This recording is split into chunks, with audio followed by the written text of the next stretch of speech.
bem-vinda, seja por Pix, por voluntário, ainda mais agora nessa segunda parte. A gente começou com 40, 50 voluntários, a gente chegou a ter aqui 600 voluntários aqui, né? Era um formigueiro, era formiguinhas, uma ajudando a outra, né? Mas como a vida precisa continuar, as pessoas voltaram às suas rotinas e o nosso número de voluntários diminuiu. Então, a gente está solicitando ajuda agora para a segunda fase, né? Que começa em junho, que vai ser o Levanta Rio Grande, que vai ser a parte onde a gente vai começar a ajudar na parte da limpeza das casas, que as águas precisam baixar, parte de reforma, né? Certamente. Um grupo de psicólogos responsáveis. Nessa nova fase que a Fabiane falava ali, de material de construção, materiais de limpeza, né? Temos novamente o contato com o David, Filipinho? Então, novamente contigo, David de Tarso. Pois é, o sinal oscila bastante, viu, gente? Porque há uma dificuldade tremenda. Ontem a gente até mostrou essa situação no Jornal da Manhã. O pessoal colocando de bote, indo até as unidades, colocaram no gerador óleo diesel, porque as antenas pararam de funcionar em muitos pontos ainda.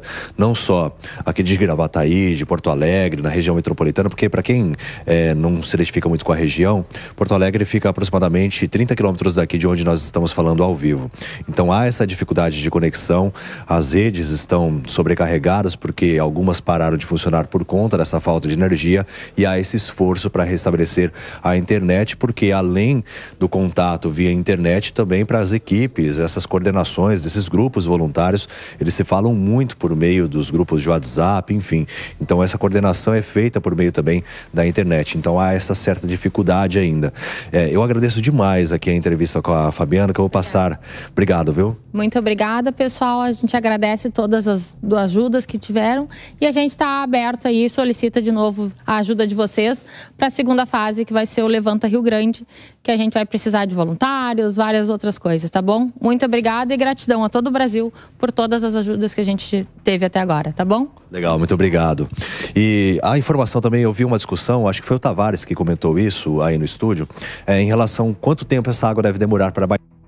Ontem a gente acompanhou uma operação da Sabesp que está sendo realizada aqui no Rio Grande do Sul, mais especificamente em Porto Alegre, na capital gaúcha, como também na região metropolitana. Eles enviaram 18 bombas para que possa fazer, para que essas bombas, né, possam fazer a drenagem da água nos bairros que ainda estão alagados, porque toda a rede de escoamento da água fluvial, do esgoto, está sobrecarregada. Então essas bombas vão ajudar justamente nesse serviço. Uma bomba, por exemplo, ela é capaz de drenar 2.000 litros de água por segundo. Então drena essa água do rio, filtra e, drena essa água do bairro, filtra e depois retorna para o rio. Então esse trabalho está sendo feito numa comunidade do bairro do Sarandi, né, onde há ali o bairro que está completamente alagado. A gente mostrou isso pela manhã na programação aqui da Jovem Pan News, e essa água que está sendo escoada vai para o rio Gravataí.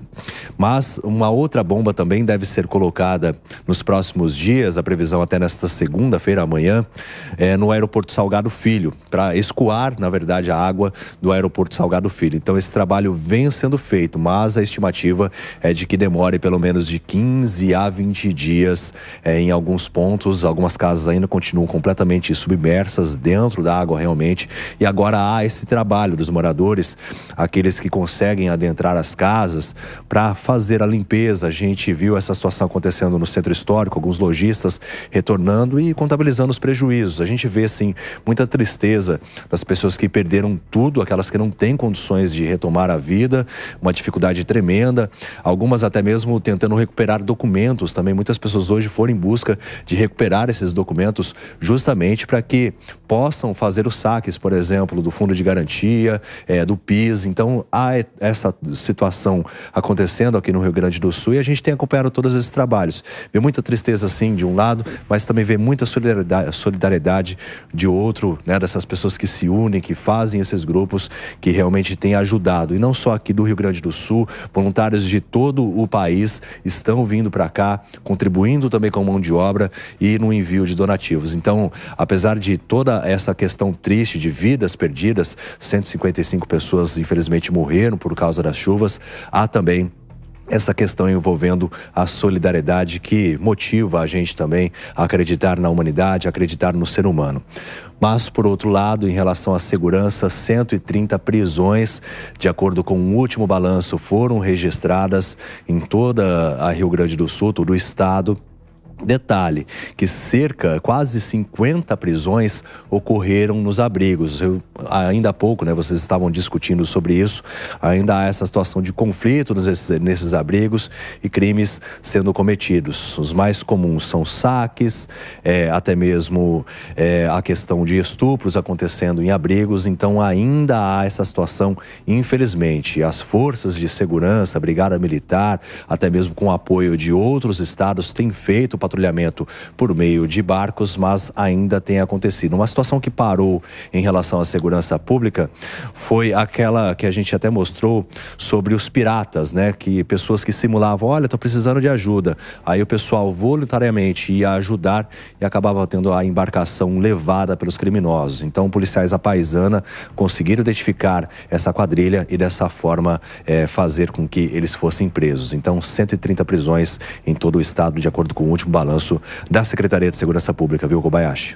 Ô, David, a gente quer conversar um pouco mais contigo, você que está aí no Rio Grande do Sul, repórter enviado especial da Jovem Pan para essa cobertura. A gente tem algumas perguntas, o Acácio Miranda vai te fazer uma pergunta.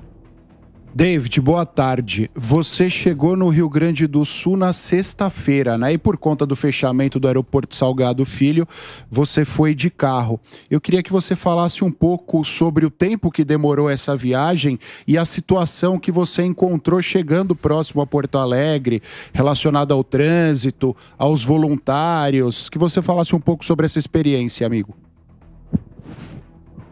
Pois é, foi uma viagem que durou cerca de 16 horas, porque a Beatriz Manfredini, que estava aqui no Rio Grande do Sul, retornou. Então a equipe dela retornou com repórter cinematográfico, motorista, enfim. Então eles levaram também 16 horas para conseguir fazer esse retorno.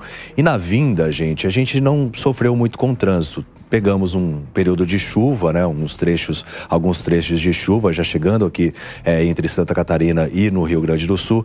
Mas a gente viu muitos caminhões. Teve um até que surpreendeu, porque o pessoal faz questão de colocar a faixa, para mostrar, olha, tem ajuda humanitária sendo carregada aqui. E até mesmo um caminhão de Fortaleza a gente encontrou. A gente até pesquisou quanto dava a quilometragem, cerca de 4.000 quilômetros. Então o caminhão sai de Fortaleza e vindo aqui para o Rio Grande do Sul. Então a gente vê essa solidariedade acontecendo também. Lucinho Pedroso. David, nosso letter está até falando, moradores ainda esperam a água baixar.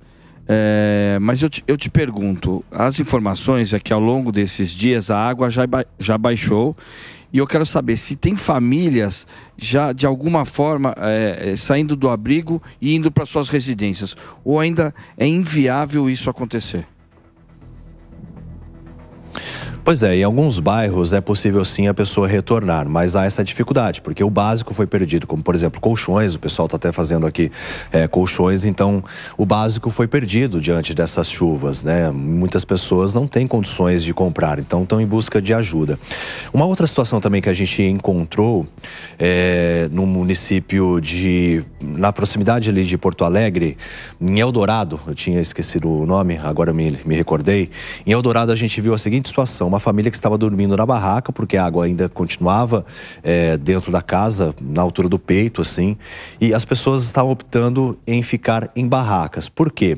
Eu até conversei com uma senhora, ela disse assim, a convivência no abrigo é muito difícil, pelo menos aqui estão todos reunidos, são todos os vizinhos, aí havia várias barracas, lá tinham várias barracas ao longo ali de uma via, quase em frente às casas, porque as casas elas ficavam mais baixas do que a via. Então, elas colocaram as barracas ali e decidiram permanecer ali justamente por causa dessa questão da segurança nos abrigos, até mesmo questões de convivência, porque não é fácil, são diversas pessoas. Somente aqui em Porto Alegre são mais de 154 abrigos e 14 mil pessoas que estão dependendo, estão desabrigadas, fora a quantidade de desalojadas que passa de 600 mil. Então, realmente é uma situação muito complicada na capital gaúcha e também região metropolitana, assim como em todo o estado, 85% dos municípios atingidos pelas enchentes. Diego Tavares. David, boa tarde, parabéns pela tua cobertura aí no local dos fatos. David, o que se projeta para as próximas semanas, assim que for resolvida a crise humanitária do Rio Grande do Sul, é uma crise sanitária, o espalhamento de doenças em razão do contato de muitas pessoas com essa água. Como que está o sistema de saúde aí no local? Está colapsado? Está funcionando? Como é que está a questão de doação? Estão precisando de doação de medicamento? Fala um pouquinho para a gente a respeito desse ponto. Pois é, algumas autoridades até reclamam da questão ainda da burocracia para envio de medicamentos, porque é necessária sim a autorização por parte da Anvisa. A rede está sobrecarregada, sim, a gente tem essa informação, diversos hospitais, as unidades e até mesmo alguns voluntários que vão contribuir com essas famílias de Porto Alegre, e a gente encontrou ratos mortos. Então há essa situação envolvendo a questão da saúde pública, sem contar também que a proliferação do mosquito Aedes aegypti, consequentemente de proliferar a dengue e outras doenças, também é grande e é uma preocupação por parte das autoridades de saúde. Agora, Ana Beatriz, David tem uma pergunta para você. Oi, David, boa tarde. David, nós ouvimos muito a Fabiane falar sobre já uma nova etapa aí de reconstrução das autoridades, falando sobre isso, qual o momento em que as pessoas devem retornar para suas casas, ou se é livre, cada um sente, a água baixou, já estou voltando. Como que está a informação e a orientação a respeito dessa nova etapa? Pois é, conforme a água vai baixando, o que a gente notou em muitos lugares é que as pessoas estão retornando para os seus lares, fazem a limpeza e já vão automaticamente, sem nenhum tipo de, por exemplo, uma vistoria ou até mesmo uma identificação falando, olha, essa casa aqui não está comprometida, então você pode retornar. Assim como acontece em outras, porque claro, elas estavam em área de risco, mas também por questões estruturais. Então, não há relatos de, por exemplo, de famílias sendo impedidas de retornarem para a sua casa. Ela vai até lá, realiza a limpeza e retorna para o lar. Então tem acontecido cenários. Várias casas de bombas foram prejudicadas porque os geradores de energia ficaram completamente submersos na água. Até mesmo vocês estavam comentando sobre infraestrutura, é uma questão a se pensar também a longo prazo, porque muitas das... E isso falando da capital, né? Mas outros municípios também a gente estava discutindo até isso um pouco mais cedo, de falta de planejamento, e até mesmo os políticos não desejam muito essa questão, né? Porque não é uma obra visível. Você reforçar uma galeria para escoamento, você fazer uma casa de máquinas eficiente para que possa a água realmente ser sugada ali no momento. Política pública nesse sentido, porque muitas vezes os políticos têm a opinião de vou fazer uma escola que é mais visível, vou criar uma quadra, então isso acaba se perdendo com o tempo. E diante das adversidades climáticas e vidas sendo perdidas, realmente os políticos precisam pensar melhor nessa situação. Agora uma pergunta do Gesualdo Almeida. Por relatos, a primeira delas, existe projeção para novas chuvas?